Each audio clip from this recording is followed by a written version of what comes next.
Hey skiers, I'm Jeff from skiessentials.com. And I'm Bob. Happy Friday the 13th. Oh yeah, boy, Scary. it is scary. I think there's like an eclipse today too or something. Is today the eclipse day? There's some type of eclipse Isn't today. it kind of cloudy outside? Yeah. So we're not really gonna experience or benefit from the eclipse. If an eclipse is obscured by clouds, does it really exist? Yes. Okay. Like, yeah, that one I think is scientifically proven. Not the tree in the forest. Does it make a sound? Yeah. Yeah, like I think yes. Although then it's like I think that's all about like what is a sound wave? Like does a sound wave exist if no one has heard it? Right.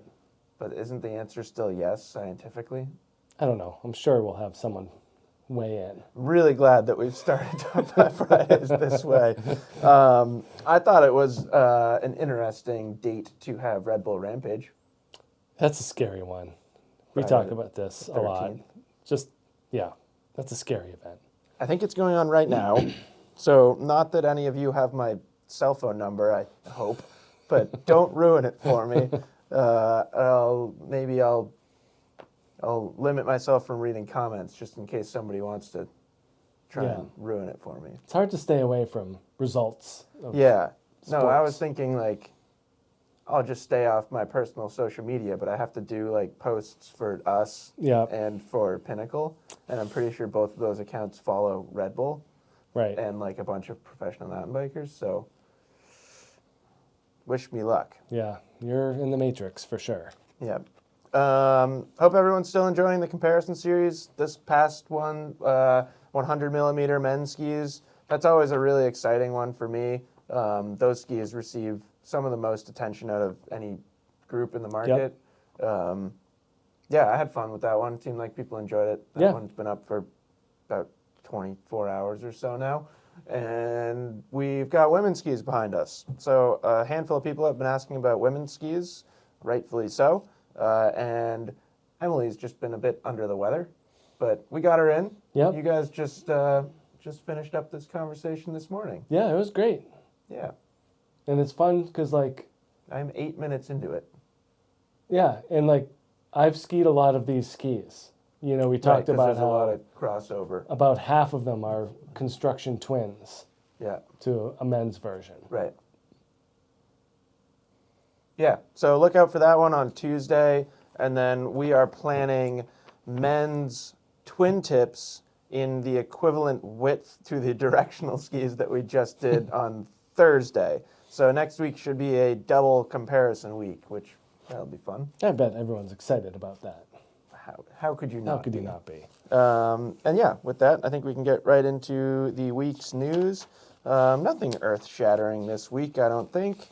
I always think it's kind of funny when this first topic is even news, but Right. I suppose like national news, they talk about this stuff. There's weather, there's a whole section of news. Yeah, it's a whole TV station. Right. So it snowed. Yeah. That's about it. No, we've seen traces and signs of snow all over the country, really, mostly out west. But we're really, really close here in Vermont. In fact, I saw some pictures of the mountain. Did you see those pictures? Our mountain or Yes. the mountain? The legendary J Staff posted some pictures, I didn't see. but then second-guessed himself and questioned whether he was hallucinating. I did see ice on top of Mount Washington. Yes, that has happened. Yeah. So we're really close to here in Vermont, but definitely some significant snow out west. Palisades, we saw some dusting on the peaks. Snowmaking's been turned on at Keystone and other places in Colorado. Utah got some significant snowfall, and then Bachelor picked up like 5 inches. It's amazing, like, you go from, like, what they ended with, like, Utah specifically, to what they're Totally like, what they're starting with. and it's just, yeah, it's insane. yeah, it's a lot of snow there. Yep. But not a lot of buses. No, they need more buses. Do you think they'd trade 200 inches of annual snowfall for 400 more 400 buses. buses? I don't know. My guess is Ask our my guess audience. is no. Still have a pretty good season. Yeah, What did they get last year? 700, 800 something? 800. Yeah, would you do 600 inches And 1,000 buses? and a bunch of buses? I don't know. Yeah. Anyways, it snowed. It's going to keep snowing, which is very exciting. What's your guess on when we'll be skiing here in Vermont? And I suppose that means when will Killington open? November 2nd. Yeah, I was going to say November 3rd. I don't even know what dates those are, though. It sounds like a weekend. I don't think they care what day it is. If They they just can do open. it, they do it. All right, October 29th. Okay. I think they got a long way to go to get it. But I've seen You it don't need happen. much. You need a few cold nights. Yeah. That's it.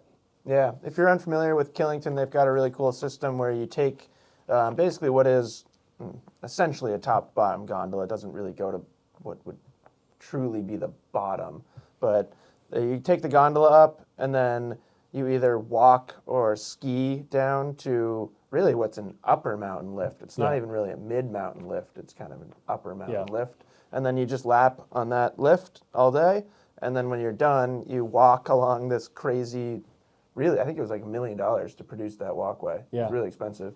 And it's quite a feat of engineering, too. And you just go on a nice little walk. Sometimes it can be a bit tiring because you've just skied all day and your legs are not used to skiing. And then you download the gondola back. But basically putting in that infrastructure has allowed Killington to open like at least 2 to 3 weeks earlier than most mountains. Yep. So pretty cool. Second topic of the week, another news piece that just kind of indicates that we're heading into the ski season. We have some news from Freeride World Tour. So a new venue, new qualifying, and they also released their full schedule. So Bob, you'll be excited about this one. We get a new tour stop this year in Georgia. My new favorite mountainous country. I know, it seems like sort of coincidental. They've been paying attention to all these edits of the week that we've been posting about Yeah. the Georgian ski mountains. Do you think that's it? Must be. It must be. I don't see any other way that anyone could know. The administrators at the Freeride World Tour are like, that Bob St. Pierre. Yeah, he's onto something. So that basically, it's not replacing, it's adding an event. So that'll bring the total number of events to 6 over the course of the season. Qualifying will now be based on, so this is basically like finals qualifying, will be based on an athlete's best 3 finishes out of the first 4 stops. So that's kind of cool. You get to drop one, whether you fell or maybe you It just wasn't your day. it got really windy for Everyone your else run did or great. something. There's a lot of variables. So I think that'll be cool. And then, if you're interested and if you like following the Freeride World Tour, just click through and you can check out the full schedule. Third topic of the week, Alterra is set to buy their second heli skiing operation. Alterra has announced plans to buy Mike Weegley Heli Skiing in British Columbia. As a reminder, so this is the second heli skiing operation that Alterra has bought, and no, your Icon Pass will not get you free heli skiing. No, it definitely does. No, it definitely doesn't. Darn it. I couldn't tell if you were being serious or not. No, as I read the article, I was like, sweet. Like, I'm just going to buy an Icon Pass now. I'm sure Bob, a lot of people had that initial impression. I mean, you probably still should if you're really looking to go heli skiing this year, because it does give you benefits such as early booking access and discounts. That sounds great. Not as good as unlimited access to helicopter I mean, like, for like $1,000. I don't know, like, what's... Talk about an incentive to buy an Icon Pass over an Epic Pass. You just got to get. If you get entered there. in a lottery, and then they select like X amount of people out of a lottery, and you get a free heli skiing trip. That might actually be feasible, right? Like however X amount of extra passes that they would sell, would that cover the cost of X amount of heli skiing trips? I don't know. Obviously, they can't overbook by by one. By one. Yes. But unless they bought another helicopter. Don't say never. I know I won't. I'm intrigued by these possibilities. And I think that's what this kind of opens up. Yeah. is the possibilities. Yeah. Our esteemed colleague Matt, who writes Top 5 Fridays, he was really opening up the question and curiosity of what will come next. And he was kind of citing Heli Adventures Incorporated, who we recently talked about how they purchased Silverton. And that company in particular, Heli Adventures Incorporated, they started focused in snow sports and have since developed what I would consider a pretty darn diverse asset portfolio. So he raised the question of, will a company like Alterra try and go down the same path, adding summer assets, off-season assets, and becoming more of a travel-based company rather than a skiing-based company? Well, think about our friends at Killington who have the Beast 365 pass where you get your skiing, your mountain biking, golf, like all of those things in one pass. Like, what's to prevent these bigger companies from doing the same thing? Yeah. Be interesting to see what the future holds. Fourth topic of the week, I thought this one was pretty interesting. An Italian human-powered ski area is finding early success. This is particularly interesting because Homeland, that's the name of this venture in Italy, was inspired by the Bluebird backcountry model. Which has failed. Yeah, so as you may know, Bluebird backcountry has since folded. They have collapsed as a business. But Homeland is experiencing early success. And it's basically what my understanding is just a fundamental difference in their business model where, unlike Bluebird, they don't own or lease any land. Yeah. They've just mapped out routes on public land. I kind of had the feeling that this was kind of like what Stowe Trails partnership in conjunction with like Ranch Camp and Stowe does, where they're that's like that's a home base. Yeah. And then they have Public trails. Yeah, public trails. They'll guide you through. It's not fee based or anything like that. I mean, you can obviously donate to. It feels like a new business model. Yeah. In outdoor sports or outdoor adventure or outdoor tourism, whatever you want to call it. So pretty interesting. They really function, like you said, Bob, more as a base camp area. They have rentals, they have AV equipment, gear. They also have guide services. They've got uphill instructional courses for people that are new to it. They've got coffee shops. Yeah, I mean, it seems like it's like comes from those things. You're utilizing the existing infrastructure. Yeah. Kind of like even just Stowe in general. Yeah. Can use the whole town from a lodging, a food, recreation standpoint. It's almost like Pinkham Notch.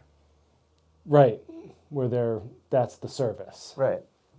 Like the service is the lodge Yeah. itself, and the amenities that the building offers. The land itself is free to public use.